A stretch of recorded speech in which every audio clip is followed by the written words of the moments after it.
কি আমার এই শান্তি হরণ করতে চান? এমন এক শান্তি যা সমঝোতা আনে, পারবেন এর জবাব দিতে? ধন্যবাদ। ভাই একটা সুন্দর প্রশ্ন করলেন। তিনি ডক্টর ম্যাথু, তার একটা ওয়েবসাইট এবং সংস্থা রয়েছে নাম ক্রিয়েশন। তিনি বললেন যে তিনি শান্তি খুঁজে পেয়েছেন, শান্তি লাভের জন্য এখানে এসেছেন। বললেন যীশু খ্রিস্টের মধ্যে শান্তি খুঁজে পেয়েছেন, তার পাপের জন্য তিনি ক্রুশবিদ্ধ হয়ে মারা গেছেন। তিনি ক্রুশবিদ্ধ হয়ে মারা গেছেন, তাই তিনি আমাকে প্রশ্ন করছেন আমি কি আপনার শান্তি হরণ করতে পছন্দ করি? ভাই আমি কখনো আপনার শান্তি নষ্ট করতে চাই না। আমি আপনার মিথ্যে শান্তি নষ্ট করতে চাই এবং আপনাকে সত্যিকারের শান্তি দিতে চাই।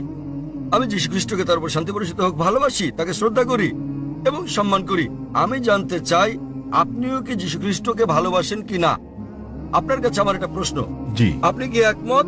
হ্যাঁ। বিশ্বাস করেন যীশু খ্রিস্ট ঈশ্বর? হ্যাঁ। ঠিক আছে ভাই, এবার হয় আপনি সত্যিকারের শান্তি নিন, নয় আমি আপনার শান্তি গ্রহণ করি। ঠিক আছে। যদি আপনার শান্তি প্রকৃত শান্তি হয়, আমি আমার শান্তি ছেড়ে দিয়ে আপনার সঙ্গে যোগ দেব।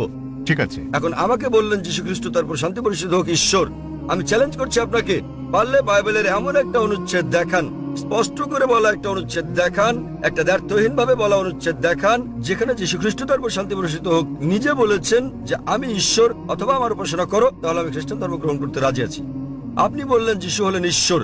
মুসলিমদের যতটা সংশ্লিষ্টতা রয়েছে তাতে ইসলাম ধর্ম হচ্ছে একমাত্র খ্রিস্টান ধর্ম বিশ্বাস যাতে যীশু খ্রিস্টকে তার উপর শান্তি বর্ষিত হোক বিশ্বাস করতে বলা হয়েছে। কোন মুসলিমই মুসলিম হতে পারবে না যদি সে যীশু খ্রিস্টকে বিশ্বাস না করে। আমরা বিশ্বাস করি যে তিনি সর্বশক্তিমান ঈশ্বরের অন্যতম সেরা পয়গম্বর ছিলেন। আমরা বিশ্বাস করি যে তিনি মসিহ ছিলেন, মানে খ্রিস্ট ছিলেন। আমরা বিশ্বাস করি তিনি জন্ম নিয়েছিলেন অলৌকিকভাবে, কোন পুরুষের সংস্রব ছাড়াই, যা অনেক আধুনিক খ্রিস্টানে বিশ্বাস করে না। আমরা বিশ্বাস করি যে তিনি ঈশ্বরের অনুমতি ক্রমে মৃতকে জীবন দান করেছিলেন। আমরা বিশ্বাস করি যে তিনি ঈশ্বরের অনুমতিতে জন্মান্তর কুষ্ঠরোগীদের সুস্থ করেছিলেন।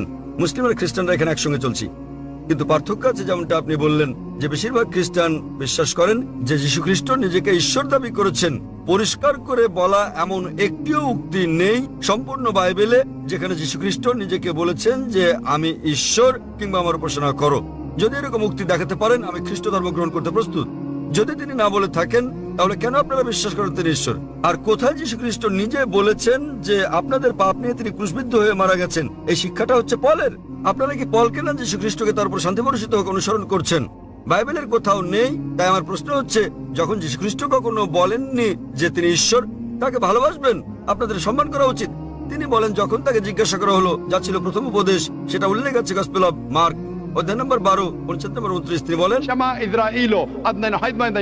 শোনো হে ইসরায়েলগণ, আমাদের প্রভু ঈশ্বর হলেন এক ঈশ্বর। তিনি পূর্বসূরি মুসা আলাইহিস সালামের বাণীর আক্ষরিক পুনরাবৃত্তি করেন। তাই আমি আপনাকে বলছি, যদি আপনি যীশু খ্রিস্টের বাণীগুলো জেনে থাকেন, যদি আপনি বলেন যে খ্রিস্টান সেই ব্যক্তি যে যীশু খ্রিস্ট বা ঈসা আলাইহিস সালামের উপদেশ অনুসরণ করে, যেমন উল্লেখ রয়েছে বুক অফ এফিসিয়েন্স অধ্যায় নম্বর 5 অনুচ্ছেদ নম্বর 18, যে মদ পান করো না।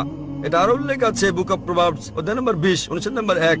মদ হচ্ছে ব্যঙ্গকারী, প্রতারিতরা এটা গ্রহণ করে। আমরা মুসলিমরা মদ পান করি না, কিন্তু অনেক খ্রিস্টানই পান করে। এছাড়াও আমরা মুসলিমরা শুকরের মাংস খাই না, যেমন বাইবেলে উল্লেখ আছে বুক অফ লেভিটিকাস অধ্যায় নম্বর 11 অনুচ্ছেদ 7 ও 8, বুক অফ ডিউটেরোনমি অধ্যায় 14 অনুচ্ছেদ নম্বর 8, বুক অফ আইজায়া অধ্যায় নম্বর 65 অনুচ্ছেদ 2 থেকে 5। তোমরা শুকরের মাংস খাবে না। আমরা মুসলিমরা শুকরের মাংস খাই না, কিন্তু খ্রিস্টানদের বেশিরভাগই খাই। যীশু খ্রিস্টকে তার উপর শান্তি বর্ষিত হোক তার জন্মের 8ম দিনে খাতনা করা হয়েছিল। এটা আছে গসপেল অফ লুক অধ্যায় নম্বর 2 অনুচ্ছেদ নম্বর 21। আমরা মুসলিমরা খাতনা করি, কিন্তু বেশিরভাগ খ্রিস্টানই তা করে না। যদি খ্রিস্টান মানে এটা হয় যে ব্যক্তি যীশু খ্রিস্ট সাল্লাল্লাহু আলাইহি সাল্লামের বাণী অনুসরণ করে, তাহলে আমি গর্বের সাথে বলি মুসলিমরা খ্রিস্টানদের চেয়ে অনেক ভালো খ্রিস্টান।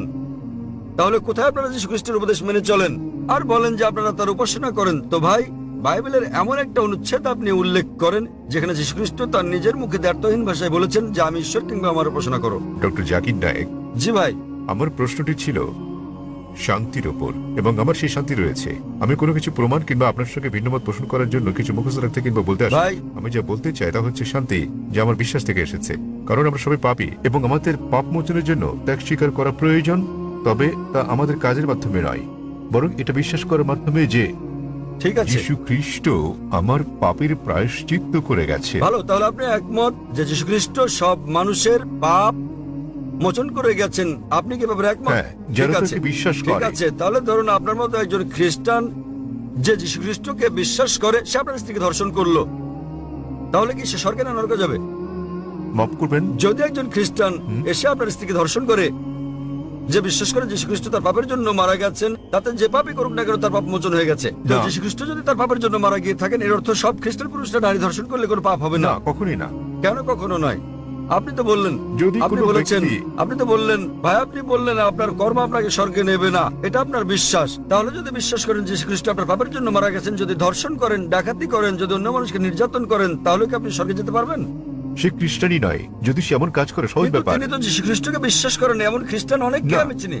এর মানে এটা ভুল ধারণা, ঠিক আছে? বাইবেলে লেখা আছে ঠিক। এমনকি শয়তানরাও যীশু খ্রিস্টকে বিশ্বাস করে, কিন্তু তারা তাকে অনুসরণ করে না। ঠিক, ঠিক আছে, তারা অনুসরণ করে না। আপনি কি যীশু খ্রিস্ট ভাই সাল্লামকে অনুসরণ করেন? জি। আপনার কি খতনা করানো হয়েছে? জি- তাহলে না, আমাকে কথা করা তাহলে হয়। কেন আপনি যীশু খ্রিস্টকে অনুসরণ করেন না? যীশু খ্রিস্টকে অষ্টম দিনে খতনা করানো হয়েছিল। আপনি একজন ডক্টর, জি। ঠিক?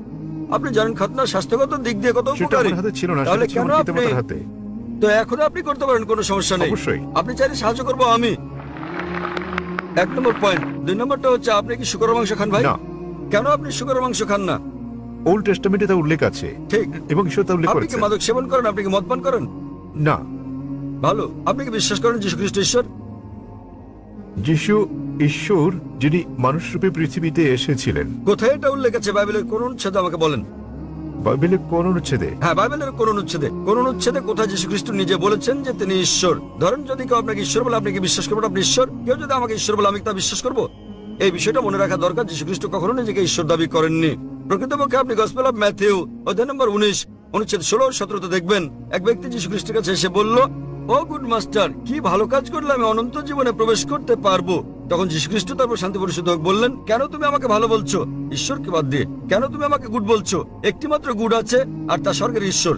এবং তুমি যদি অনন্ত জীবন পেতে চাও, তাহলে উপদেশ বাণী মেনে চলো। তিনি কখনোই বলেননি যদি স্বর্গে যেতে চাও তোমরা আমাকে ঈশ্বর বলে বিশ্বাস করো। তিনি কখনো বলেননি যে তোমরা বিশ্বাস করো আমি তোমাদের পাপের জন্য মারা গেছি। তিনি বলেছেন যদি স্বর্গে যেতে চাও তাহলে উপদেশ বাণী মেনে চলো। আর এই উপদেশগুলো কি? ডাকাতি করো না, তোমরা মদ খেও না, প্রতিবেশীর স্ত্রীর প্রতি লালসা করো না। উপদেশ অনুযায়ী কাজ করলে তা তোমাকে স্বর্গে পৌঁছে দেবে। যীশু খ্রিস্ট কখনোই বলেননি যে তিনি ঈশ্বর ছিলেন। তাহলে আপনারা কেন বলছেন যে যীশু খ্রিস্ট তারপর শান্তি বর্ষিত হোক ঈশ্বর? আপনারা তার বাণী মানছেন না। আমি বলিনি যে যিশু ঈশ্বর, আমি বলেছি আমার মনে শান্তি আছে এবং এই শান্তি ভাগ করে নিতে চাই। ভাই, অনেক মানুষ আছে, শয়তানের পূজা অর্চনা করার একটা দল আছে, আপনি কি জানেন? আপনি কি ব্যাপারে শয়তানের সচেতন? পূজা অর্চনা করার অনেক ঠিক, দল। তাই তারা শয়তানের পূজা করে শান্তি পায়, তবে তা মিথ্যে শান্তি। তাই তো আপনাকে মিথ্যে শান্তি থেকে বের করে নিয়ে এই সত্যিকারের শান্তি দিতে চাই আমি। আপনি যাকে শান্তি বলছেন সেটা প্রকৃত শান্তি নয়। আপনি একটা ভুয়া ঈশ্বরের উপাসনা করছেন। যীশু খ্রিস্ট তারপর শান্তি বর্ষিত হোক কখনো বলেননি তিনি ঈশ্বর।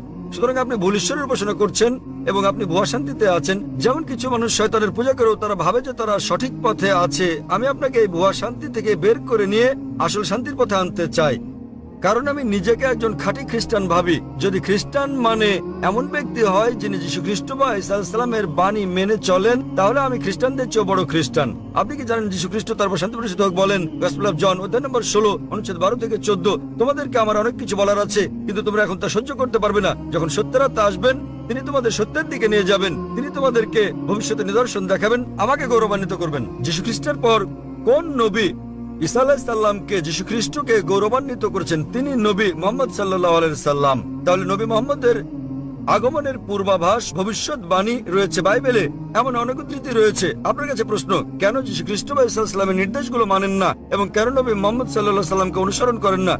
তাহলে আপনি কেমন খ্রিস্টান? আপনি কি বোঝাতে চেয়েছেন যে আমি খ্রিস্টানদের শিক্ষা অনুসরণ করি না? মোটেই তা নয়, আমি রেফারেন্স দিয়ে উদ্ধৃতি দিচ্ছি। বাড়ি ফিরে গিয়ে আপনি বাইবেল দেখেন রেফারেন্স সহ। আমি সত্যিকারের খ্রিস্টান, আপনি খ্রিস্টান নন। যাচাই করা সহজ ভাই। সহজ, খুবই সহজ। আপনি যা বলছেন আমি তা উদ্ধৃতি দিয়ে বলছি, আপনি একটি উদ্ধৃতিও দিতে পারেননি। আমি খ্রিস্ট ধর্মবেত্তাদের চ্যালেঞ্জ করছি। আমি খ্রিস্ট ধর্মবেত্তাদের যে কাউকে চ্যালেঞ্জ করছি। আপনাদের ধর্মবেত্তাদের নিয়ে আসুন। যদি আপনি বলেন যে আপনার ধর্ম সম্পর্কে জ্ঞান নেই, তাহলে আপনার ধর্মবেত্তাদের নিয়ে আসুন, বিশ্বের শ্রেষ্ঠ, এবং আমরা সংলাপে বসবো। নিশ্চয়। তবে সে ব্যক্তিকে হতে হবে বিজ্ঞ, রাস্তাঘাটে জানাতন লোক নয়। এমন ব্যক্তি যিনি মানুষকে আকৃষ্ট করতে পারেন, এমন ব্যক্তি যিনি পড়াশোনা করেছেন। আপনি ভারতের মধ্যে, বিশ্বের মধ্যে যিনি সবচেয়ে ভালো, তাকে নিয়ে আসুন, আমরা সংলাপ করব। এবং স্যার। আপনি তাকে প্রশ্ন করতে পারেন। আমি যে সব প্রশ্ন করছি সেগুলো তাকে জিজ্ঞেস করুন যে বাইবেলের কোথায় উল্লেখ করা আছে কোন দ্ব্যর্থহীন উক্তি যেখানে যীশু খ্রিস্ট বা ঈসা আলাইহিস সালাম নিজে বলেছেন যে আমি ঈশ্বর অথবা আমার উপাসনা করো। আমি জাকির নায়েক অবিলম্বে আপনার এই কথা মেনে নেব। আপনি যদি বাইবেলের যে কোনো সংস্করণ থেকে দেখাতে পারেন কোন দ্ব্যর্থহীন উক্তি, কোন সুস্পষ্ট উক্তি যেখানে যীশু খ্রিস্ট বা ঈসা আলাইহিস সালাম নিজে বলেছেন যে আমি ঈশ্বর কিংবা আমার উপাসনা করো, তাহলে আমি তাকে ঈশ্বর মানব। তবে এমন একটি উক্তি নেই। সুতরাং আপনারা যা করছেন তা হচ্ছে যীশু খ্রিস্টের উপদেশগুলো আপনারা অনুসরণ করছেন না। এটা হচ্ছে চার্চের শিক্ষা। যীশু খ্রিস্টের তার উপর শান্তি বর্ষিত হোক নয়। তাই আমি আপনাকে অনুরোধ করি ভাই, দয়া করে মিথ্যা শান্তি ত্যাগ করুন এবং সত্যিকারের শান্তি গ্রহণ করুন। সত্যিকারের শান্তি হচ্ছে ঈশ্বরের কাছে আত্মসমর্পণ করা। সেই ঈশ্বর যিনি যীশু খ্রিস্ট বা ইসা সাল্লামকে সৃষ্টি করেছেন, কোনো ভুয়া দেবতা নয়। যীশু খ্রিস্ট বা ইসা সাল্লাম ঈশ্বরের একজন পয়গম্বর ছিলেন, ঈশ্বর ছিলেন না। আশা করি উত্তরটা পেয়েছেন।